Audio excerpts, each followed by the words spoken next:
Friends, আমি তোমাদের Facebook friend Amit. আমাদের শোরুমে আজকে গণেশ পুজো, তো আমরা এই মুহূর্তে চলে এসেছি শোরুমের ফ্রন্ট। কলা গাছ দিয়ে সাজানো হয়েছে। চলো ভিতরে যাই।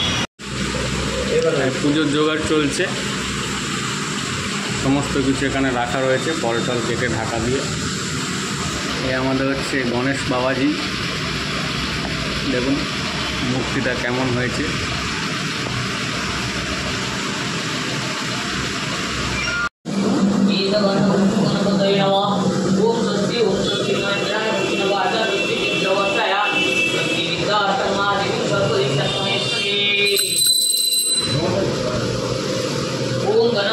गणपतये हवामहे तद्बुद्धिं महान्